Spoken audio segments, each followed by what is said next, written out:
हे भगवान, साल 2025 भी खत्म हो गया। सोचा था इस साल और गलत चीजें नहीं देखूंगा, ब्रह्मचर्य नहीं टूटने दूंगा। 2025 में मेरी ताकत, बुद्धि, चमक, तरक्की को देखकर सब चौंक जाएंगे, पर मेरा ये साल भी पूरा बर्बाद हो गया। दोस्तों, आप में से बहुत लोग सोच रहे होंगे कहाँ 2025 खत्म हुआ है, अभी तो 2025 की बस शुरुआत हुई है, सामने पूरा साल पड़ा हुआ है। दोस्तों, एक्चुअली में ये एक फ्यूचर का प्रेडिक्शन है, क्योंकि आप में से 90% लोग ऐसे होंगे जो साल 2025 के अंत में यही बातें बोलेंगे। ये हम आपको डिमोटिवेट करने के लिए नहीं, जगाने के लिए कह रहे हैं, क्योंकि हमने ऐसा ही कुछ पिछले वर्षों में देखा है। कई लोग संकल्प लेते हैं कि इस बार ब्रह्मचर्य में कोई गलती नहीं होगी, बहुत सारी प्लानिंग भी करते हैं, पर थोड़े ही समय बाद वो अपने आप से किए गए सारे वादों को भूल जाते हैं और देखते ही देखते एक और साल कब निकल जाता है पता भी नहीं लगता। तो मित्र, अगर आप अपने हाथों से बर्बादी की कहानी ना लिखकर अपनी तरक्की की कहानी लिखना चाहते हैं साल 2025 में, तो इस सूत्र को ध्यान से सुने। जब एक व्यक्ति अपने ब्रह्मचर्य को तोड़ देता है और ठीक इसके बाद वादा करता है कि बस अब और नहीं,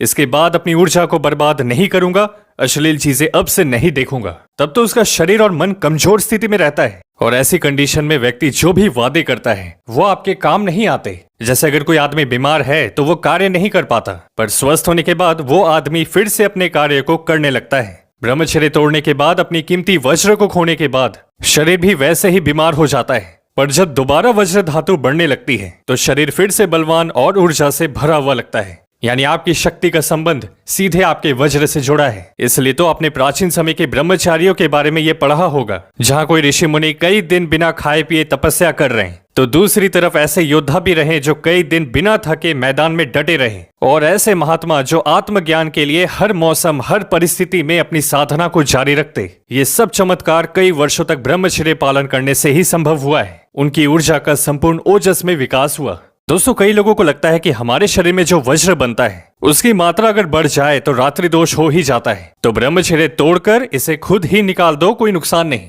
पर ऐसा सोचना बिल्कुल गलत है, क्योंकि रात्रि दोष का कारण ब्रह्मचर्य नहीं बल्कि व्यक्ति के मन में बैठे पुराने संस्कार हैं, जो कई वर्षों के ब्रह्मचर्य नाश का कारण है। इससे बाहर आने और अपने ब्रेन को रिवायर करने के लिए अब से कोई भी अश्लील चीज ना देखें। मन को हमें अच्छे कामों के साथ बिजी रखना है, रोज ध्यान और प्राणायाम करना है, और बहुत इंपॉर्टेंट है, वज्र की सारी ऊर्जा का उपयोग खुद को बदलने में किया जाए। 90 दिन ब्रह्मचर्य के बाद आपकी ऊर्जा ओजस का रूप लेती है। आपने ये सुना होगा कि हमारा शरीर ये 7 धातु से बना है: रस, रक्त, मांस, मेद, अस्थि, मज्जा और वज्र धातु। पर ओजस के बारे में बहुत कम लोग जानते हैं, क्योंकि इसका जो विकसित रूप है उसका अनुभव केवल एक पवित्र इंसान को ही हो सकता है, जो 1% भी अपने ब्रह्मचर्य को नुकसान नहीं पहुंचने देते। उनके अंदर अपार बल, अद्भुत ज्ञान, असाधारण तेज और चुंबकीय आकर्षण होता है। वो ह्यूमन से सुपर ह्यूमन में बदल जाते हैं, और ये सारी दिव्य शक्तियां केवल उन्हें मिलती हैं जो पल भर के मजों से ऊपर उठने की हिम्मत रखते हैं, जो अपने जुबान के पक्के होते हैं। क्योंकि जो वादे आपने खुद से किए हैं, अगर आप उसको ना तोड़ो तो आपकी जिंदगी बदलनी तय है। और दोस्त, कॉन्ग्रेचुलेशंस, 2025 खत्म नहीं हुआ, शुरू हुआ है। 1 साल है आपके पास, अभी से ब्रह्मचर्य में सीरियस हो जाओ, ताकि बाद में रिग्रेट ना हो। साल के अंत में ये ना बोलना पड़े कि हे भगवान, 1 और साल खत्म हो गया पर मैं कुछ भी नहीं कर पाया। पिछले कुछ वर्षों के सबक को याद रखना और साल 2025 में अपना ऐसा कमबैक करना कि हर कोई इसे याद रखे। तो मित्र, अगर आप इसके लिए तैयार हैं तो वीडियो को लाइक करके सब्सक्राइब बटन पे क्लिक कर लें। आपके लिए काफी सारी जरूरी वीडियोस आने वाली हैं, और खास लड़कों की सुविधा के लिए एक बहुत ही इंपॉर्टेंट वीडियो का लिंक डिस्क्रिप्शन में है, उसे एक बार जरूर से देखें, आपको काफी कुछ सीखने को मिलेगा। इंस्टा और टेलीग्राम पर भी हमारे साथ जुड़े, उन दोनों की डिटेल्स आपकी स्क्रीन पर हैं। खुद पे ध्यान दो, दुनिया पर ध्यान देगी। मिलते हैं आपसे अगली वीडियो में।